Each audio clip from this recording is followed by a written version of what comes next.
presents A Voice of Truth and Inspiration with a conversation that matters. Live from Los Angeles, we are making moments by illuminating new paths to a better way of being, as we, as one, strive for higher planes of existence and a greater understanding of ourselves and the world in which we live.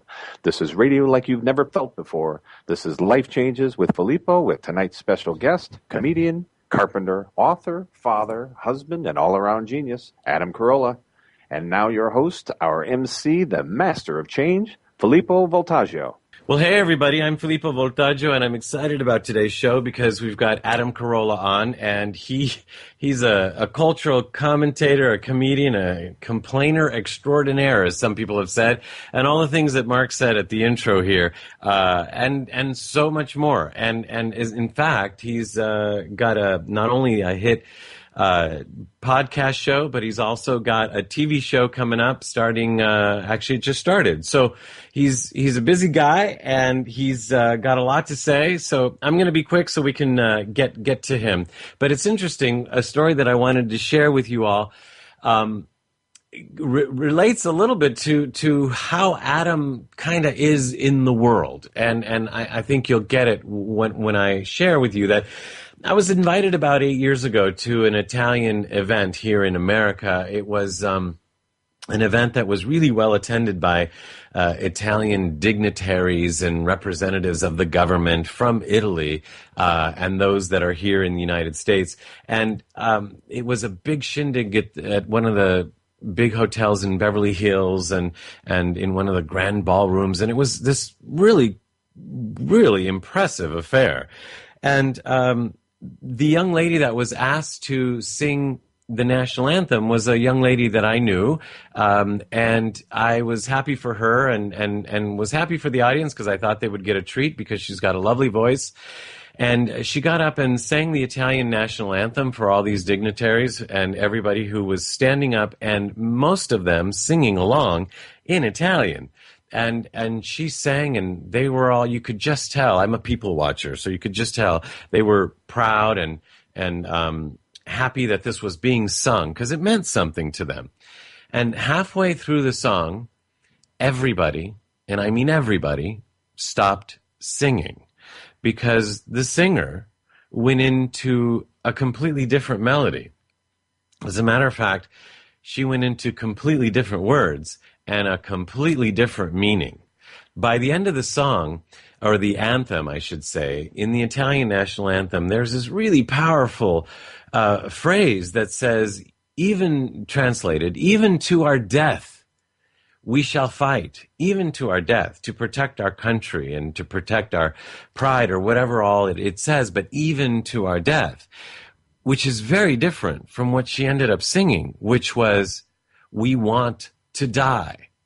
And she repeated that over and over again. We want to die, we want to die, we want to die, which is very different for people fighting for what they believe in to just people saying they want to die. And it's interesting because in this particular song, unfortunately for this situation and this occasion, it ends with, Italy asks us, do we want to rise and fight for our country? And it literally ends with the anthem, the words sì, which means yes, was our answer. Our answer was yes. Well, she sang in her version, do you want to die? Italy asks us, do you want to die? And we proudly answer, yes. And then everybody, or almost everybody, applauded. Now, these were people who knew the national anthem, who obviously meant something to them. And if they believed in it, kind of like a prayer or kind of like a mission or something, then you'd think that they wouldn't applaud wanting to die, and they wouldn't applaud somebody massacring their national anthem. You'd actually think that they would be quiet and somebody would tell somebody else, get somebody up there right away to sing it right, because we don't want to leave that out there. We don't want to lead this ceremony with that being what was sung as a representation of our national anthem. But no, everybody applauded. and everybody minded their own business. And then business went on as usual. And I was dumbfounded. And I just couldn't believe it. Now, people had heard me sing the national anthem, and some of these people in charge of this event were at the table where I was sitting. They could have said, Filippo, could you run up there and do this right? Because they've heard me do it at other events. But nothing. Well, interestingly enough, I don't know how many years later, at least 8 or 10, I was invited to another big shindig just a couple months ago. And there I was in the audience, and who should be asked to sing the national anthem but this young lady again? Now, I saw her before she sang, and I almost said to her, did you learn it right this time? I was going to probably say it in a little bit more polite version of that, but I was going to say something. But then I thought, no, I don't want to be like one of these old Italian men who just always have the right thing to, they always say, you should do this and you should do that and you shouldn't this and you shouldn't that. And so I'm not going to do that to her. And then I thought, Jesus, it's been 10 years. Certainly somebody has told her, or certainly she's gone on to sing it somewhere else and she's learned to sing it right. So I, like everybody else, minded my own business and was polite about it all and didn't embarrass her or didn't put her on the spot. But she put herself on the spot because once again, she sang the first half and everybody sang along. And then she went off on a whole different melody and everybody stopped singing and was horrified as she continued to sing a strange melody and say, we want to die, yes. Now this young lady, everybody applauded again, except this time I didn't. And I went up to this young lady afterwards and I said, I noticed you brought a book on stage with you. Can I look at it, please? And she said, why? Did I do it wrong? And I said, well, let me look at the book. I don't know if you did it wrong or if the book is wrong. And she says, oh my God, is that why everybody stopped singing halfway through?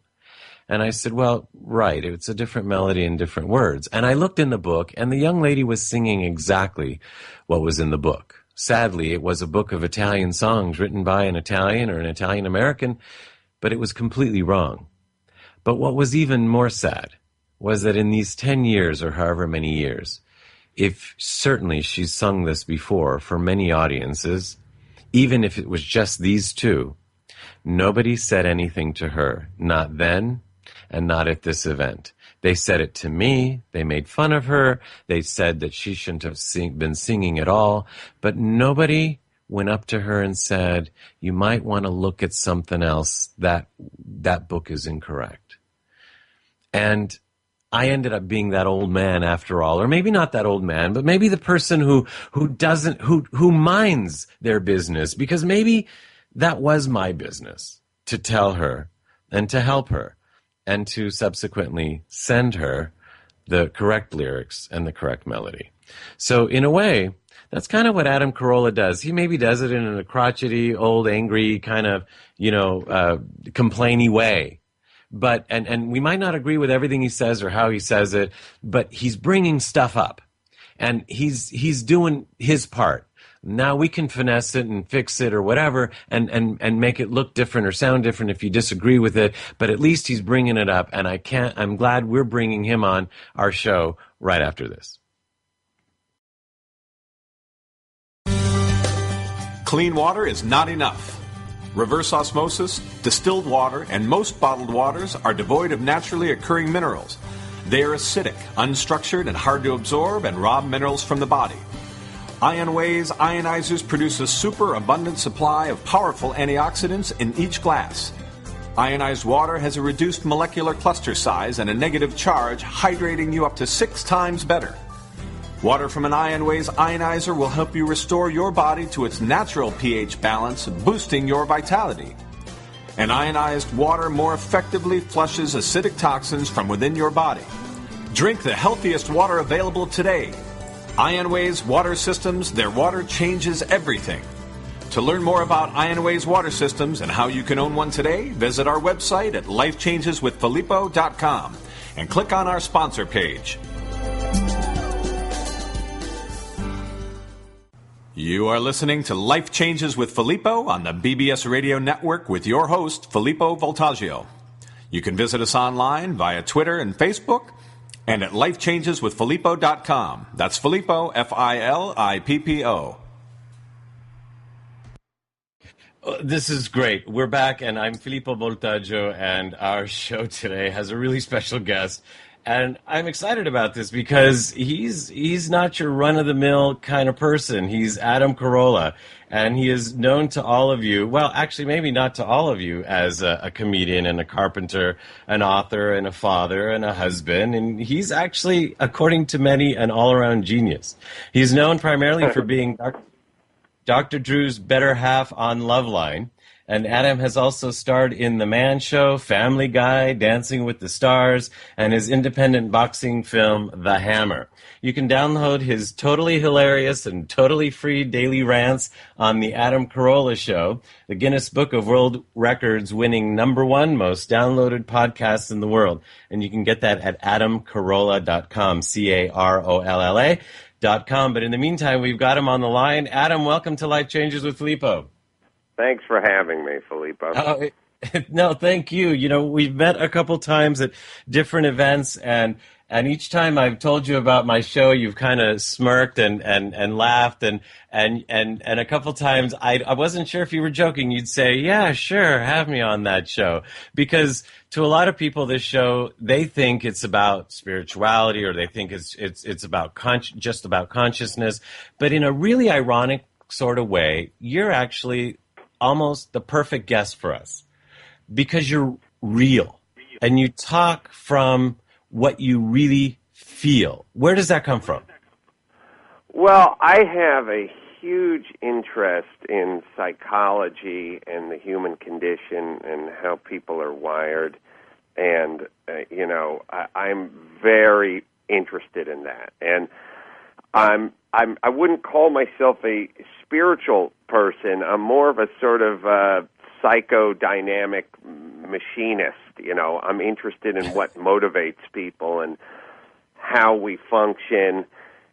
And I essentially just look, I'm basically an atheist who just sort of looks at people as another species running around on the planet, a little further along than most of the other species. But when you study polar bears or reindeer or dolphins, and you're trying to get them to engage in a certain behavior, or you're trying to get them not to engage in a certain behavior, there's just things that you would do to motivate them or dissuade them. And I just sort of look at human beings as the same way, and I'm interested in it. And it comes out in the form of comedy, which is, I understand how people work, and thus it's easy to tell some jokes that sort of speak to that. But the reality is most of the stuff I'm talking about is while it may be funny, there is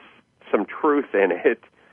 And without getting too windy, I'm always perplexed why more people aren't interested in this topic, because it's the one topic, you can argue the merits of math, English, grammar, knowing a second language or geography, but knowing how human beings work when you live in a world filled with them and depend on them to either give you a raise, have sex with you, or not shoot you, it seems like a ignored topic, considering how important it is.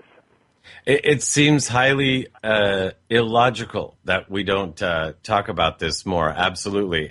I think it's part of our condition. I think there is a plan, which is to stay away from it. When's the last time you heard a politician talk about speaking to a therapist or a psychologist? No, they go to all church. They do, or sociologists. All they do is have photo ops of them leaving church on Sunday, or when Bill Clinton gets caught with his dick in the cookie jar, he talks about speaking to his spiritual leaders and the clergy, and I spoke to my priest, and I went in and we prayed on it. How come there's not one politician that ever talks about psychology and about how to motivate people? It's insane. I would much rather have a politician that went and saw a therapist on a Friday rather than went and saw a priest on a Sunday. And by the way, like they believe it. I wasn't even thinking of even going here, but since we're here, this whole Anthony Weiner thing. I mean, I kind of wish the guy would have said, "Hey, this is none of you guys' business. It's between my wife and I, and my wife's fine with it, or my wife likes it, or what the hell do you all care, right?" I like that. I mean, I also wish that people would. And again, it maybe it's a step in the right direction that he didn't evoke Jesus Christ or praying on it or talking to his, calling Jesse Jackson in to have a sit down, have a confab with Jesse in his office and really get to the meat of the problem here. Pardon the pun. But I do wish they'd take it a step further, which is, I have issues with my penis and my sexuality that has nothing to do with how I run the government. Right. And let's separate the two. Right. It'd be nice, but instead, and then I don't know if he had to go to rehab. There is some point where you have to go to sexual rehab or whatever rehab just to essentially send a message out to everyone that you recognize you have a problem. My only problem with the Wieners or the Clintons of the world is not what they're doing with their personal life, just more their decision-making process. Like, maybe now's not the time for this. Like, I don't mind, like, in a case of Bill Clinton, I don't mind that the guy is a sociopath, and I don't mind that he's addicted to sex. Most guys in power are addicted to sex, or at least, have issues involving that, and that's part of the reason they got into the business in the first place. I don't mind that he has women on the side. Historically, guys have always had women on the side, especially in positions of power. I mind that you think it would be a good idea to do this when you're essentially running the world for a very short period of time. That you literally couldn't keep it, whatever your addiction, I mean, basically it's this. You are a prize fighter. You are training for the biggest fight of your life. This is the biggest payday and the biggest opportunity, and all eyes are going to be upon you, and you can't stay away from the ice cream while you're in training camp. You know what I mean? That's the part that bothers me about the whole thing. That's what they call an addiction. That's what they call an addiction. That's right. In the face of adverse consequences, you still could not let it go. So back to, this is exactly what I was talking about. You're a real guy, and this is you say what you really think, and you don't hold back. And thankfully, it comes out funny, and some people are able to hear it when it is funny more so than if obviously we're preaching or trying to teach or something. So I like that, but I have to ask you rather. This reminds me of some of my uncles or some of the old Italian men growing up being also Italian American, that they used to be that way. And I used to laugh, and they weren't trying to be funny. I mean, are any of these people your role models? Oh, my old Italian relatives? Right. I did not know any of my family. I do have old Italian relatives growing up. My family's very distant and very disjointed and very especially un-Italian in their sort of in their approach to life. My dad grew up just really poor in South Philly. He had a couple of brothers named Mario and Ralph. His dad died when he was 18. I never knew him. I never knew my mother's father either. He died or took off or liver exploded or something before I came around. So really, my mom was the only child, and the only family I had was my Uncle Mario and Ralph, who stayed in South Philly. They never got on an airplane to ever come out here. We never got on an airplane to go to Philly. They barely, I really didn't even know my dad had family, much less brothers, growing up. And it was basically, I just grew up in California, essentially not being aware of this Italian family I had living in Philadelphia because my dad was so sort of, it's this sort of combination of when you don't care, 3,000 miles is a long way to travel. And there wasn't really, the thing about my family that's really weird is there wasn't any animosity. It wasn't like my dad had a falling out with his brother Mario in 1971 and they never spoke again. They had no problem with each other. It's just, you live in Philly, I live in California. We're both poor. Plane tickets are expensive. Long-distance calls ain't cheap. And that'll be the end of that. And that was and it. there was no Skype. I never saw him. I never spoke to him. Wow. Well, that's interesting. Well, you've just proven the theory that it's in the genes because you remind me so much of some of these characters that I grew up with. And the interesting thing is, and that you didn't know them growing up, so you didn't get it from your environment. But the interesting thing is that they were right.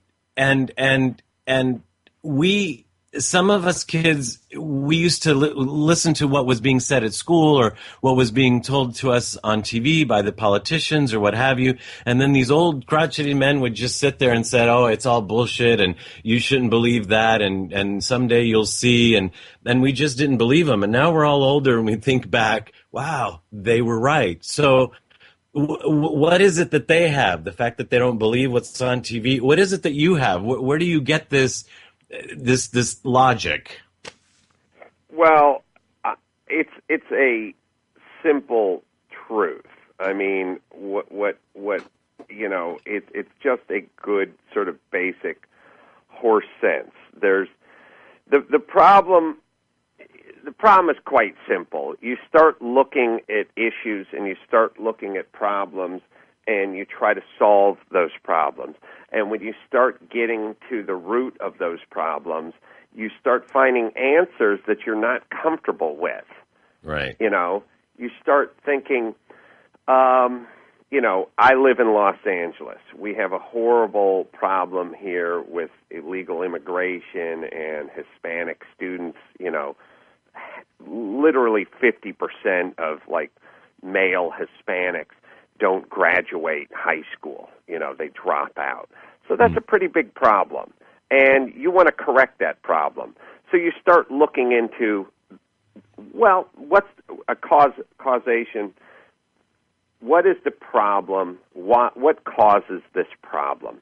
And you start looking into it, and the truth is, the Hispanic culture does not put an emphasis on education. So when the kids come home, they don't study. Their parents don't force them to study. There's a language issue in there. And unlike some of the other cultures, like the Asian cultures, who are oftentimes just as poor but do much better in school, right? You look into this and you find out, well, these people, they don't put an emphasis on education. Their parents don't tell them to study. Thus, they do horribly in high school, and thus they drop out, and the parents don't seem to care as much as they should, and now we have this problem. But once you get to that, now you realize, wait a minute, it seems like we're pointing the finger at somebody. It seems like we're pointing the finger at a culture. It seems like there's maybe just little hints of xenophobia here or racism involved. So we know what the truth is. Let's get away from that and focus on something that's a little less offensive. Let's see. Let's talk about the teachers. Why aren't they doing a better job with these people? Let's talk about the government. Let's talk about hot lunch programs. Let's talk about anything but what the real problem is, because the real problem is pretty uncomfortable. And nobody wants to get into that. Now, obviously, it doesn't take an advanced degree to figure out that the kids that do well in school have parents that are intact and ask questions like, where's your homework? Did you study? Let me help you with your homework. And the students that don't do so well have passive parents. I had the same parents. They never asked if I did homework. They never said, where's your books? They never said, let me talk to your teachers.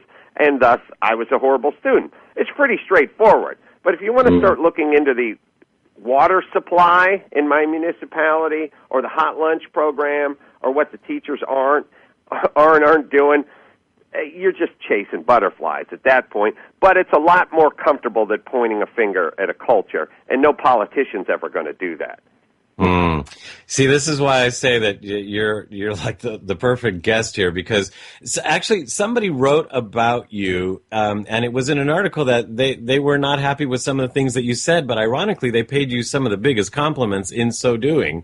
But I love this, that they said your mission, your comedic mission, is to highlight social divisions and to help bridge a divide, which is exactly what you're talking about in this particular case. Where did they get that? Did they come up with that, or do you actually say that? I'm not interested in helping anybody. I'm really only interested in the truth. And if there's a disproportionate number of black males that are locked up in prison, or a disproportionate number of Hispanic males that aren't graduating from high school, or disproportionate number of anything in any situation, whether it's a cultural situation or not, I'm just interested in figuring out whatever the truth is that would solve that problem. I guess then that would bridge the gap between folks that graduated and didn't graduate and folks that were incarcerated and weren't incarcerated. That's really not my mission. My mission is just to understand what motivates people, see if I can make them laugh along the way, but also see if we can solve a couple of pretty solvable problems. Dropping off sacks of grain in Africa is not going to solve any problems, and anyone who thinks it does, we've been doing it for 50 years. How many problems has it solved? Getting them not to crap out as many kids as they're crapping out, that would solve some problems. But nobody wants to talk about that. We just want to drop off more grain. And and like the way we look when we look in the mirror. You know what I'm saying? I'm laughing because seriously, drop off some... I had this campaign that a friend of mine came up with, which for the continent of Africa, I don't know what kind of language I can use on your show, but basically, a friend of mine who's a writing partner of mine said, "Look, if we could just convince that whole nation to come on the tits, they'd clean up that place in 20 years." Could you explain, please? Instead of getting everyone pregnant, instead of the average person being pregnant by literally. 15, Okay. literally finish off in another place. That whole mess would straighten itself out pretty quickly. And make it fashionable.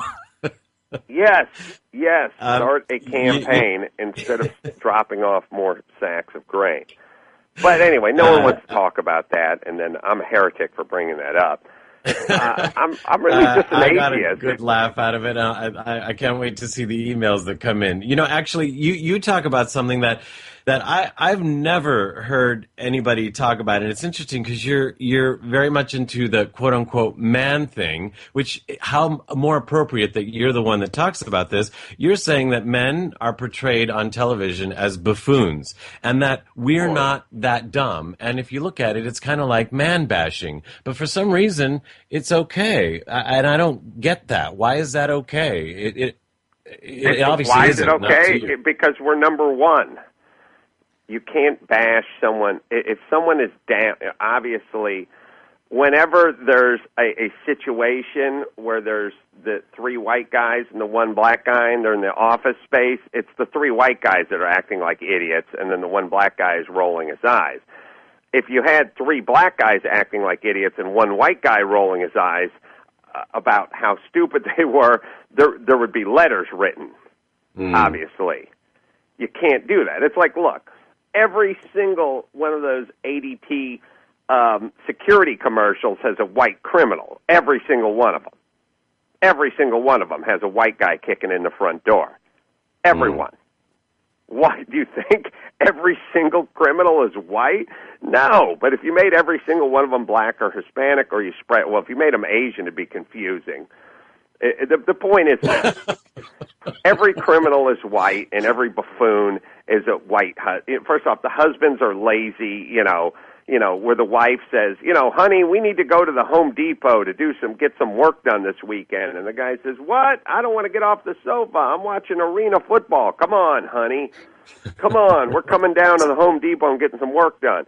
Or there's always the one where the mother has left town for the weekend to visit her ailing mother, and she's saying to the husband, she's calling, how's it going? Are you doing okay? How's breakfast going? As the guy is dumping the waffle batter into the toaster and sparks are flying out. Of course, we're portrayed as lazy and stupid. But of course, we're smarter and more motivated. Who builds every bridge? Who builds every skyscraper? How do we get to the moon?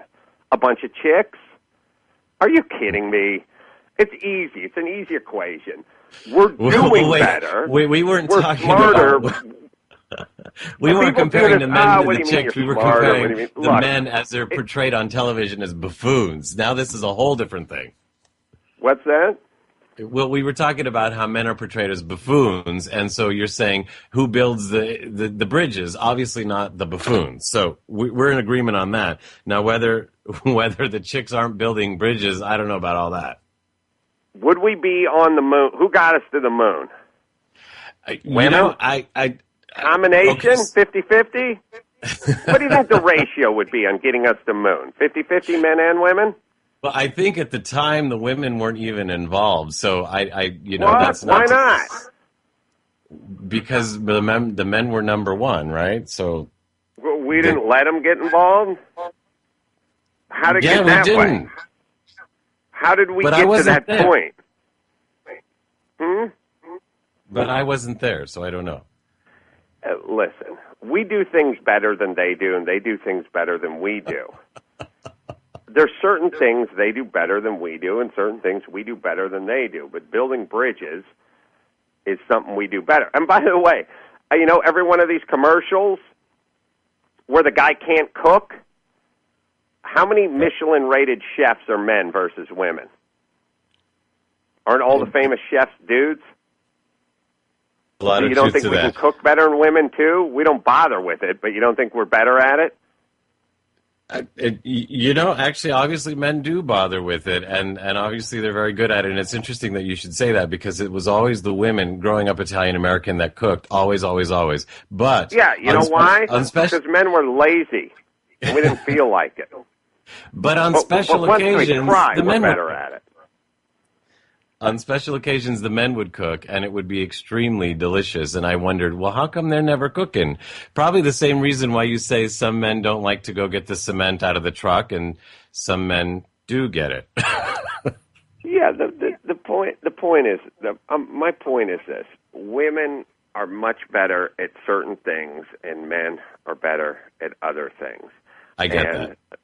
The commercials where guys, and it's not guys, it's essentially white guys, are considered buffoons, and are just, and all males in general are just buffoons, and their wives are twice as smart as them. Look at it this way. How about every commercial where they're for an air freshener?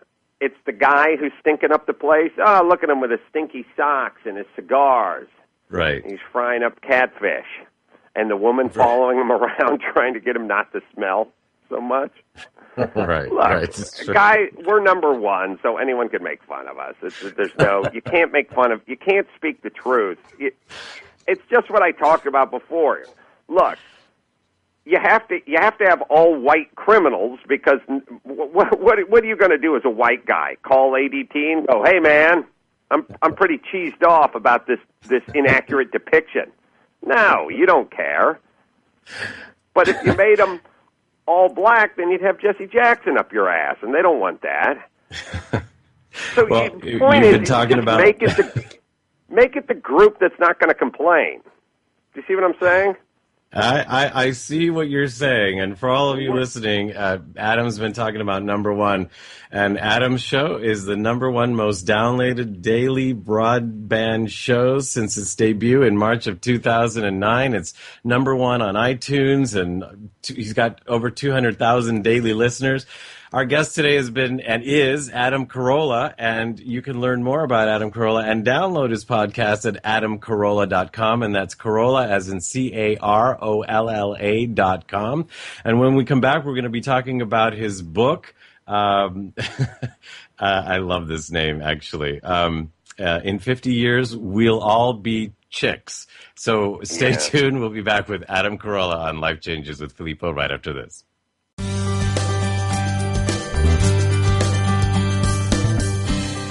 There are self-help seminars costing thousands of dollars guaranteeing miraculous transformations. There are compelling speakers and life-changing weekend experiences where you can walk on fire. They all deliver revelations that guarantee you'll come back for the more expensive revelations filled with even greater wonder next month on Fiji. We get addicted to positive, heartfelt, expensive theater. What we really need is a jumpstart, an awakening.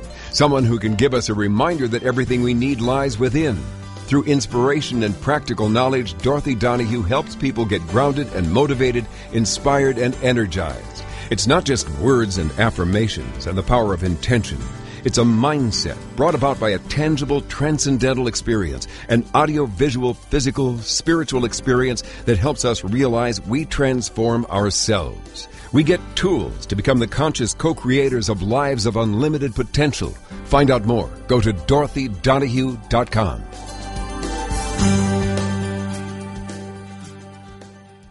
You are listening to Life Changes with Filippo on the BBS Radio Network with our host, Filippo Voltaggio.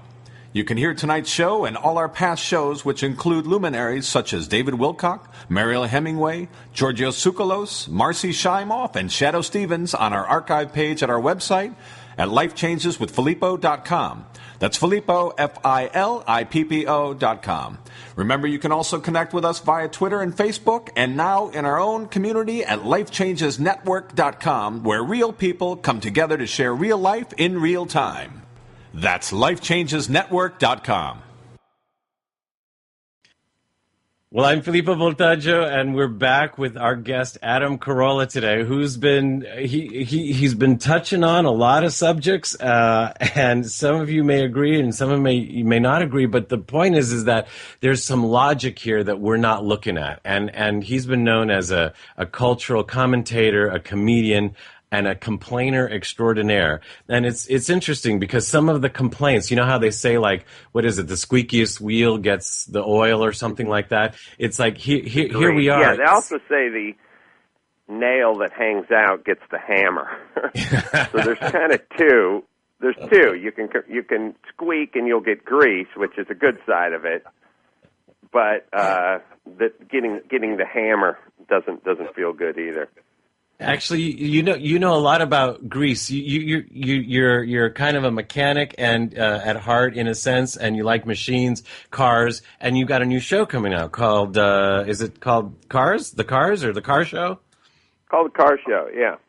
Yeah, coming out on Speed the Speed channel, and comes out Wednesday, July 13th. And you're gonna share? I mean, is it just about what is it? Fixing it, or what they do, or what they? Just basically all things cars. Just all cars. See, now that's fun stuff. That's just fun. You're saying, I like this. I'm good at this. There are other people that like this and they're good at it. And let's talk about it and enjoy that. Now, however, in 50 years, we'll all be chicks. What? Well, you have to understand, when you're writing a book, and you want to write a book, and the book really, truthfully, should just be called Stuff Adam Thinks About While He's Driving, but that doesn't sound exciting enough to the editor, so you have to come up with these names that are sort of provocative, and it's really stupid because you end up coming up with a name like this, and then your editor goes, "Ooh, yeah, that's really provocative. We'll do that." And then people think it's a book about chicks or about transgendered people, or we have to talk about it. It's really 95% of the book is just me musing about food and about politics and about growing up in North Hollywood and stories, and it's got nothing to do with becoming women in 50 years. That's the problem, and I should probably try to avoid that my next time around as I work on my next book. But it was a general. It was thematic in the sense that what direction are we heading as a country? And everyone thinks, it's evolved that guys are essentially becoming much more sensitive, which is fine. But I'm just saying, who's going to fix the car? Who's going to change the spare tire when you break down and it's raining on the side of the road? And then when you're in bed at 4 a.m. and you hear the kitchen window break, who's going downstairs? I mean, considering all things are equal now, we're all just Chaz Bono. Who's taking care of that? Oh, jeez. And and I've gotten into trouble with no, Glad. Really? Well, here's the thing. See, I'm considered a lunatic because I think there's certain things that women do better than guys and certain things that guys do better than women. And I'm staring out the window at my 2 twins right now that are running around outside, and I said, all things being equal, if something happened to me and my wife, I would prefer they be raised by a mommy and a daddy versus 2 daddies or 2 mommies. And people have gone insane over this statement. Yeah, you got a lot of slack for that, I remember. I said, all things being equal. Look, if the gay couple was doing better, had a safer car, lived in a better neighborhood, and, sent the kids to private school, then I'd send them and let them be raised by the gay couple. But all things being equal, yeah, give me the mommy and the daddy. And our society's deteriorated, by the way, to the point where people go, okay, that's your opinion. It's not my opinion. That's nature's opinion. I didn't invent that. You think I made that up? How does it work in other forms of nature? You think it'd be better with 2 daddy polar bears raising the polar bear cub? Do you think it'd be better? And if so, then why not? What's up? You don't like nature? You got a beef with nature? It's not my opinion. It's like asking. It's like your opinion. It's like, oh well, I believe in gravity. Well, that's your opinion. You're uptight. Well, technically, Adam, there are cultures in which the offspring are just raised by the mother, or I've never heard of just the father, but definitely just the mother, where the father goes away and goes do the same thing someplace else. Or how are they doing? How's that culture doing? Groups of women. Well, they're animals, not cultures. I'm sorry, animals. All right. All right, animals. But listen, I don't think all that's things good for being humans. equal, you have to pick one or the other: 2 dudes or mommy and daddy. Right? No. I get your point. I'm just saying that Pretty straightforward. all kinds of I don't things even know exist why out people there. argue But for with me on humans, that. I'm with you. Well, why? Do you think nature didn't know what it was doing? That's the part I'm talking about we're humans. now getting into the point where we're starting to really get into questioning nature. I understand God. I mean, I'm an atheist. But nature? You want to start questioning nature's wisdom? No, I'm actually, in a sense, I'm agreeing with you, but I'm just saying that there are animals that get raised by themselves. Like the parents leave the animals because they've got everything they need to make it right away, and they're fine. And other animals are raised just by the mothers or just by a group of mothers and the father. So there are different things in nature, but as humans, what percentage? What percentage? Yeah, I would think nature works that way. In mammals, in mammals, what percentage? It's less than 1%. You sound like you've studied this more than I have. So I haven't studied it. The point is people like to bring up examples, but it's retarded because, of course, there are examples of kids who grow up in horrible homes and go off to college, and of course, there's examples of people that are abused and grow up in poverty and grow up around drugs and end up being upstanding citizens. There's always examples, but our job is not to figure out the exception, but to figure out the rule. And of course, the rule in nature is male and females raise the kid or the offspring. That's the rule. There's always exceptions.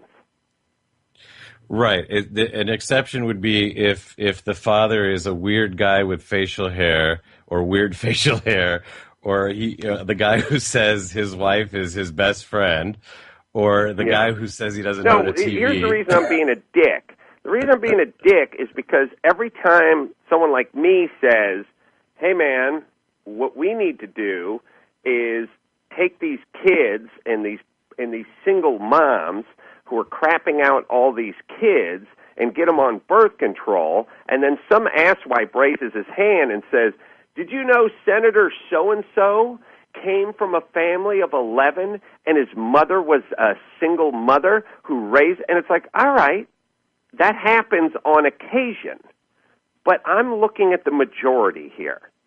I'm not saying it never can happen. I'm saying as a society, we need to look at the norm, not the exception. And you'd be an idiot if you looked at life any other way. Hey, I know guys I know this one guy, he drove without his seatbelt, and he got into an accident, and he got thrown clear of the accident, and he landed on a mattress that was in a field, and his car burst into flames. So if he had his seatbelt on, he'd be dead. Oh, okay. So we should not wear our seatbelts? Agreed. No.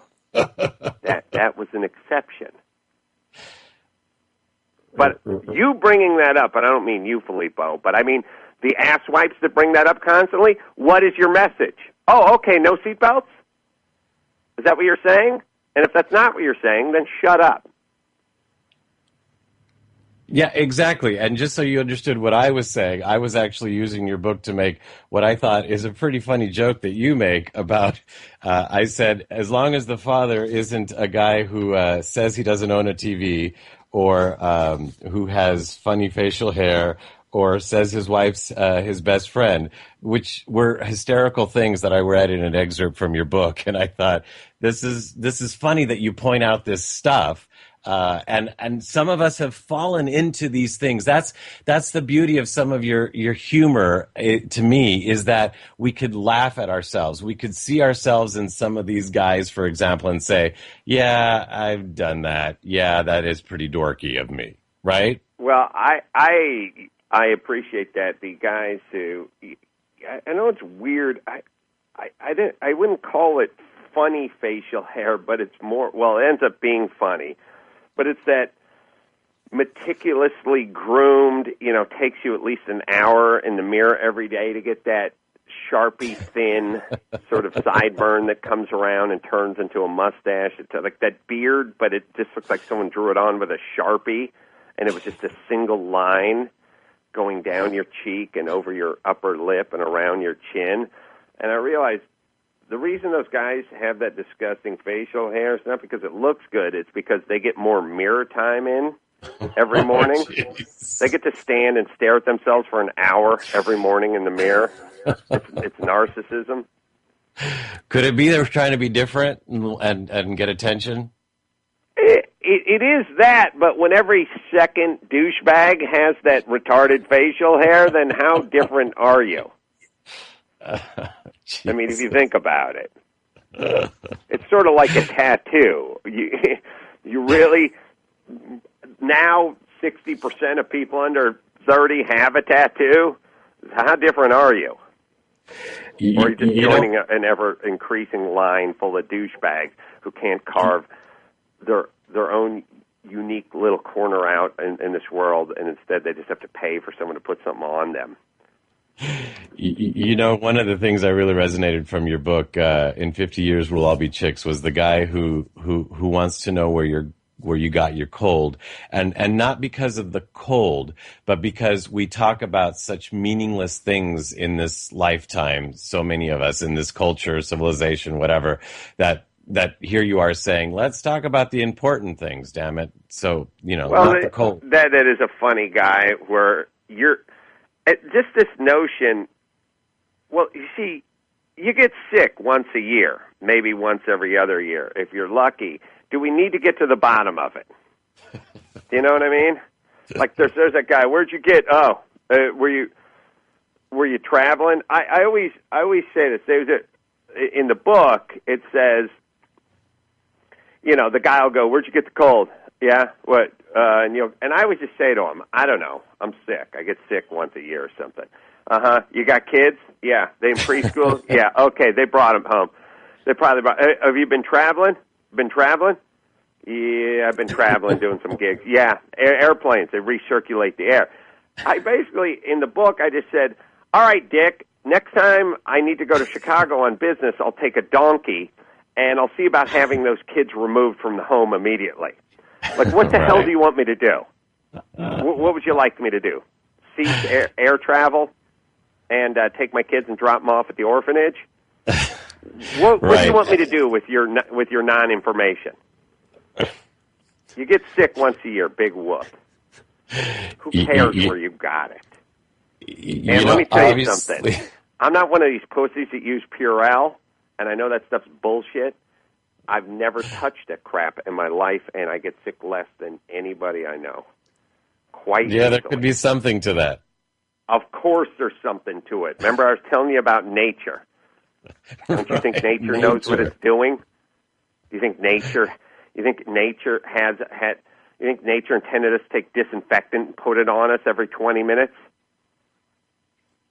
There you go. It's funny, but you obviously have millions of fans, and it's obvious. But what I think is great is that you have fans that you wouldn't think are your fans and that are quote unquote sort of closeted about it. I just recently did an Italian event, and there was this old Italian lady who saw that we were going to have you on the show, and she says, and she started whispering, I actually kind of like him. He's pretty funny. And she kind of looked around to make sure nobody was listening to her. And I thought, that's what's great about us Americans. And that's what's also wrong with us is like, just say you like him already. So what if your other old lady or old man friends think you're crazy? It's like, that's what it's about. Well, I understand people don't have time to fully investigate who you are and what you're about and what you do. I've never hurt a human being. I'm married. I have 2 kids. I pay my taxes. I don't have ill will toward anyone. I just speak my mind, and it's what I know is the truth. Sadly, people hate it and they don't want to hear it, but it's true, and I don't have any problem with it. And the reason I do speak my mind is because I don't have any ill will toward anybody, and thus I can say, I just think of myself as like I'm just a doctor, and if you got cancer, I'm going to say it, and I'm not going to worry about hurting your feelings because you need to know that you've got cancer and you got to start treatment. And people will be like, "Ooh, don't tell him that. You're going to hurt his feelings." It's like that's not part of my job. My job is just to diagnose what's going on and then put it out there. I'll just go ahead and look at the MRI or look at the CAT scan or look at the X-ray of our society, and then I will explain to you if the femur's broken or not. And if it's broken, I'll say it's broken. That's it. I'm not interested in the feelings of the guy with the broken leg as much as I'd like him to heal his broken leg. And Adam, I'm really glad you brought that up, actually, because it reminded me of the Love Line. And though we only have a minute or so left, you can comment on this if you'd like. But I wanted to say that Love Line, I didn't listen to every show. I don't know if I would have agreed with everything that was said or if it was the right thing, years later or whatever. But I do know that just by doing that show, you opened up topics that hadn't been opened up. You allowed teenagers and people to hear and talk about and experience things that they never would have by being able to express it and to hear about. So there was so much good that came out of you just talking or ranting about, that time, whatever it was in that time period that needed to just break through. And sometimes you need to do it with a hammer and you can't do it with, any other tool. Sometimes it's got to be that way. So that's kind of what I feel you were doing in a big way. Yeah, I was just, I was just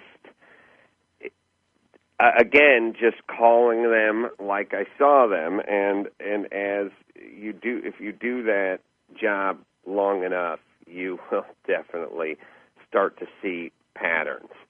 Right. And when you see those patterns, they repeat themselves, and everyone says, everyone would say, well, what makes you an expert, or how's that?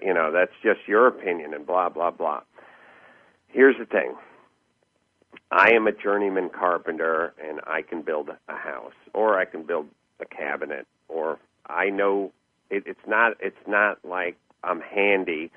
I know what OSB stands for, and I know what CDX ply is, and I know the nailing schedule on shear wall, and I know everything. I know the difference between subfloor adhesive and drywall adhesive. I know it all. And the reason I know it all is because I did it. I did it for 12 years. I never read a book on it. I never took a class on it. I never went to school on it. I just did it full time. And Loveline, I just did that for 11 years. And thus, I'm an expert on 16-year-olds because that's all I did. And I don't know why the guy who reads the book on it gets to be the expert, but I don't because I did it for 11 years. You'd be an expert at it, too. All you have to do is talk to about 20,000 kids, and you'll get some answers. Why does Jane Goodall get to be an expert in chimps? She went and sat there and studied them, right? Right. I just went and studied teenagers for 11 years and became an expert on teenagers. And helped a lot of them in the process. Anyone who studies anything become anything? You know what I'm saying? Well, expert or not, you did write a book with Drew. There's the Dr. Drew and Adam book, A Survival Guide to Life and Love. And, of course, he's also got this new book that's been out several months now, In 50 Years We'll All Be Chicks. He's got the number 1 show, the Adam Carolla show, that you could download at adamcarolla.com. I mean, you're just booming. And the new the car show coming up here on television. I hope you're having a lot of fun because it looks like it. When I see you on stage, when I see you with Jimmy especially, when I see you at the events, you're laughing. I never have fun. It's just a job. I would much rather do work on my house and work on my cars and race cars and do wrench and all that. That's all I'm really interested in. But this pays the bills, and it's not that bad. Well, thank you so much for doing what you're doing and taking a break from being a carpenter to be a comedian and a complainer extraordinaire and a cultural commentator. I believe that this kind of voice is helping a lot of people, and I appreciate what you're doing. Thanks, Philippe. I appreciate it. Thanks for being on with us. Take care, Adam. Sure. See you soon. Bye. Life Changes with Filippo is a premier radio show presented by Life Changes Network, which is a company whose team has dedicated their lives not only to positive change, but to helping others observe and embrace, honor, and even celebrate their own changes, thus enabling a more positive, inspired life and helping to create a more positive and inspired world. From everyday people to corporate giants, celebrities, and children, we are here to help and to serve. With heart and experience, we bring our message and positive intent into your home or corporate office, and even through appearances on your favorite shows. If you wish to learn more about Life Changes life coaching and a private consultation with one of us, corporate event appearances, or if you would like us to appear on your radio or TV shows, visit lifechangeswithfilippo.com and click on our representation page. You are listening to Life Changes with Filippo on the BBS Radio Network with your host, Filippo Voltaggio. You can visit us online via Twitter and Facebook and at lifechangeswithfilippo.com. That's Filippo, Filippo. Okay, we're back, and here we've got our producer's wrap with our producer, Mark Lejour, and whoa, what a show. I'm not quite sure how to follow that. Except maybe say, and that's our show. And boy, what a show it was. He doesn't stop. I mean, as if he has a bone to pick, but in a sense he really doesn't, because he just kind of goes about his life after he says what he says, and and so I kind of like the fact that he's putting it out there, and now you deal with it, kind of thing. You know what I mean? Well, that's it. He says, a lot of people think things that are outside of society's box or opinion, but are afraid to voice it. In his search for truth, he's also willing to put his out there, and a lot of it resonates with me, and I think with a lot of what we talk about. Some of it certainly challenges some of what we talk about, but all of it is his truth, and I love the fact that he doesn't mince. Right, and sometimes whether I agree with him 100% or not, he makes me laugh. And again, it's because he's coming from, like he said, he's not a bad guy. He's not trying to hurt anyone. He's just trying to say, this is how I see it. And in a sense, it's kind of like, let's really look at this, people. And I find it funny. I find it funny. Well, I think finding it funny is the brilliance in this, because we live in a society that is so polarized based on programming and therefore opinion, that is, diagnosed based on reference from programming, that we almost can't talk about things. It turns into arguments, it turns into fights, it turns into judgment. And he puts it out there in such a way that you can have sensitive, conventional wisdom challenging discussions, but you can actually have those discussions because you can laugh about it a little bit, and you can poke at it a little bit, and you can have fun, and you can challenge. But it's a fun experience because we're exploring our opinions rather than judging, attacking, or people being threatened by the challenge that opinion may bring. Yeah, I don't know if he actually thought, to illustrate your point, if he actually thought I said something in particular or not. Because even if he did, he said, Filippo, I'm not talking about you when I say this, but some of these a-holes, when they bring it up, or whatever it was he said, it's like he said, in a sense, he's saying, let's not take it personally. Let's really look at the issue here. Yeah, that's I think the way it appears, the way he approaches things is really by kind of getting to the truth and getting past the sensitivities of individual belief systems, right? You're not going to make everybody happy, so I'm just going to put it out there, and those that aren't happy, are going to hang up or stop listening, and those that are happy are going to agree, and then the other ones that want to think about what I just said are now going to start to reconsider their position. And that's his, it doesn't work for everybody. It works for him. And he's done a lot of good with that because, especially when he was talking about dealing with younger kids.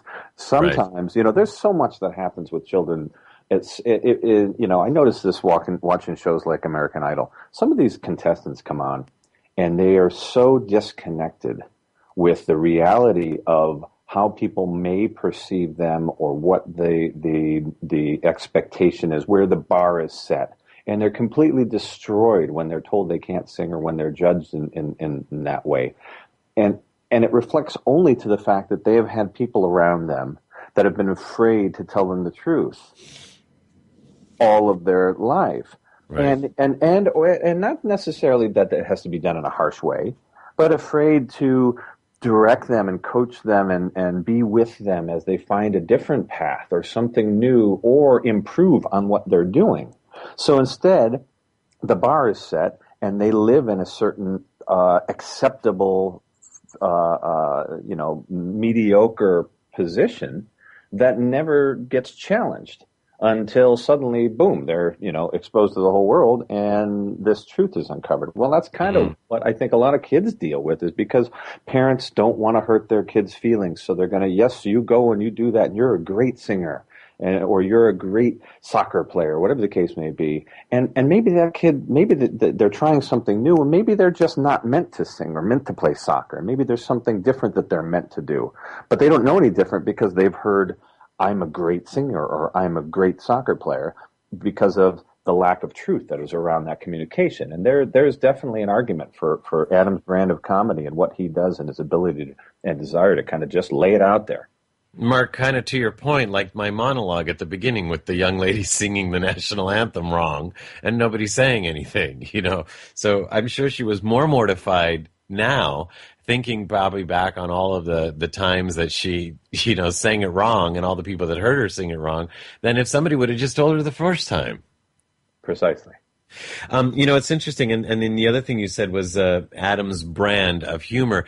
And I'm sure, I know I've heard it argued actually in a couple communities how he's an adult and he shouldn't speak that way with kids because he needs to set an example for kids and yada yada yada. And whether we agree with that or not, it's interesting that as a child I remember having a conversation with an adult about Madonna, the singer, and how they were saying some of the same things. She shouldn't act like that, or she shouldn't put that kind of stuff out there, whatever. And I remember as a child having the understanding, and I said, maybe Madonna is just gathering acceptance from a whole group of disturbed people or confused people or whatever that feel like they have to dress like her or what have you. And I said, but maybe, just maybe, after she's gained all that and people are following her and dressing like her, etc., maybe she'll turn around and do one thing or say one thing or encourage them to do even one thing that could really make a difference in their lives or the other people's lives or the world. And I said, and in that case, she will probably have done more for their souls or the world than a lot of our priests or prophets or whatever you want to call, teachers of today. Yes, the same way with Adam and Madonna and so many role models. They resonate with the kids. They resonate with those that are listening. It's interesting that the people that say that judge most that she shouldn't be doing that, or that Adam shouldn't talk like he does, or that others shouldn't do what they do, are the ones that are most challenged by those statements, or the ones that typically are being shown a side of themselves that they're not comfortable with. Interesting. And therefore, the most likely to judge, goes back to those without a sin throw the first stone. Right. It's so interesting in our society how we're so quick to judge, and yet the kids don't listen to those people. The kids listen to the kids are going to hear what they hear. They're going to hear the kids, what are speaking in them, what are making them feel alive. And if it happens to be Madonna or if it happens to be Adam, then so much good can be done because they're hearing. And I think that's so powerful. And maybe because young kids have a sense of who's being real, as opposed to just talking out of, saying something that they don't necessarily believe or saying something that they don't necessarily do themselves. So, but when Adam speaks or Madonna speaks, it's just, they're just being themselves and they're being real and they're not trying to hide who they are and they're also not trying to pretend they're something else. And that goes a long way with especially kids who feel truth. Yeah, I think more so kids, are apt. They're not jaded yet, and so, like you say, they feel truth, which means they are much more perceptive to what is being said, and much quicker to write off the type of discussion that isn't coming from truth, right? And to not listen and to tune out. Yeah, that's it. There's so much. There's so much good here, and I'm really glad we're having this conversation because this is one that we'll need to have more and more. And it alludes to what Adam was saying about the politicians and the going to church kind of thing and being pictured there, but not learning about psychology or telling truth or what have you. Obviously, we're going to need more truth if we're going to be able to move forward, because more and more of us are tuning in and saying, that's not real, or he doesn't believe that, or that's bullshit. Very, very true. Very true. Well, you're obviously letting me have the last word with that, and I appreciate that, because actually our time is up for now, and I've enjoyed this show. It's been a departure from what we've done before, and maybe the pendulum has swung a little bit further to the other side. But we'll find the balance here that's right for all, and that's what my wish is for us in our lives, in our families, in our communities, in the world, that we find the balance. And sometimes, like Adam does, he uses his hammer and breaks through stuff, as the carpenter that he is, as well as comedian. He breaks through stuff and just busts it right open. And then we really have to look at it. And gosh, we've looked at a lot of things today. And I look forward to looking to more things with all of you on as we move forward. As a matter of fact, our next show is going to be with Lynn McTaggart. And that's going to be great. We're going to talk about her book, The Bond, and obviously the bond between all of us, including Mark Leisure, our producer, Dorothy Donahue, our producer, Seth Hendricks, our engineer, or in this case, Doug Newson, and Adam Carolla. The bond between all of us. I'm Filippo Voltaggio, and I'm grateful that you all are part of this show, part of this world, and part of the positive changes we all wish to see in the world. Ciao, everyone. You have been listening to Life Changes with Filippo, with the master of change, Filippo Voltaggio. Listen live every Monday night at 7 p.m. Pacific Standard Time on the BBS Radio Network, and visit us online at lifechangeswithfilippo.com. That's Filippo, Filippo. Today's show has been made possible in part by our sponsors, Ionways Water Systems, Change Your Water, Change Your Life, and Love and Miracles with Dorothy Lee Donahue. To learn more about them, visit the sponsor page of our website. Once again, join us here next week as we consciously explore and embrace the only constant, life changes. Now's the time.